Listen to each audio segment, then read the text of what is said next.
Olá, como vocês estão? Vocês estão bem? Espero que sim.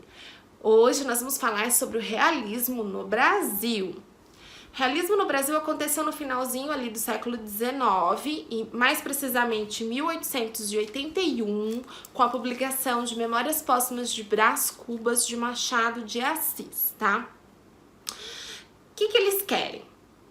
Primeira coisa, ser diferente dos românticos. Então eles vão ser o quê? Objetivos.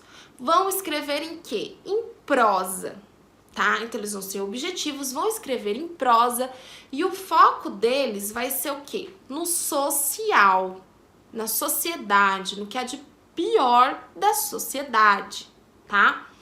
Então, nós vamos ter toda essa objetividade para criticar a sociedade burguesa, criticar a Igreja Católica, principalmente a Igreja Católica, não a religião como um todo, mas a Igreja Católica, tá?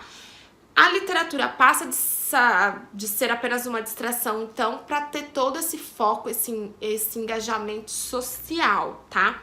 Temas como abolição, preconceito e sexo vão ser tratados aqui no realismo, vão ser mostrados de forma bem clara e objetiva, né?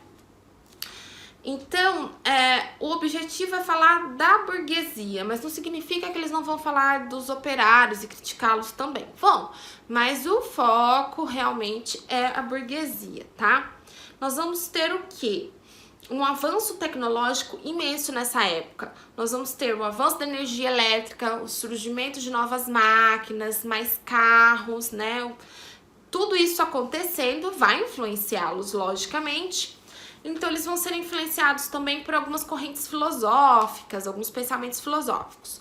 O evolucionismo de Darwin, né, essa parte científica, toda essa teoria vai influenciar os nossos autores.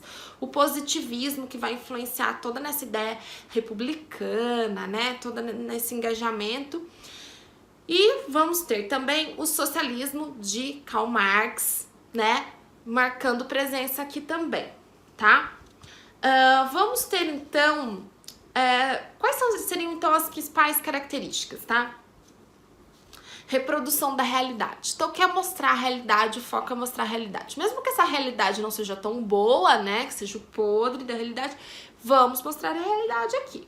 Objetividade, compromisso com a verdade, personagens, né, baseados em indivíduos comuns. Então, nós vamos ter a figura humana não idealizada. Então, aquela pessoa que erra, que vai ter os seus erros. Não aquela pessoa idealizada, perfeita, né? Não, que não. Nós vamos ter a exposição das condições sociais e culturais das personagens, né? Então, tem toda essa exposição da personagens, todos os podres, como eu disse pra vocês. E eles acreditam muito que toda ação tem uma reação. Então, que o homem, ele seria influenciado pelo meio em que ele vive, né? Totalmente influenciável. Linguagem fácil para a época. Se você for ler hoje as obras do realismo, você pode ter um pouco de dificuldade. Por quê? Porque o vocabulário é arcaico se comparado com o de hoje, né? Nós estamos falando lá, 1881. Então, a linguagem, a língua, ela vai se modificando, né? Então, é uma linguagem um pouco ultrapassada. Mas, para a época, era uma linguagem bem simples, assim, de fácil entendimento, tá? Sempre contemporâneo, então sempre falando do tempo atual, né? E não falando de passado. E o lado miserável do ser humano mesmo. Qual é o nosso principal autor dessa época? Machado de Assis. Então, ele começou com Memórias Póstumas, mostrou pra gente a que veio, né?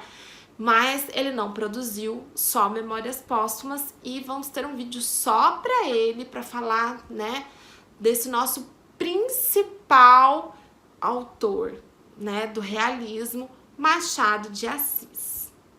Até a próxima!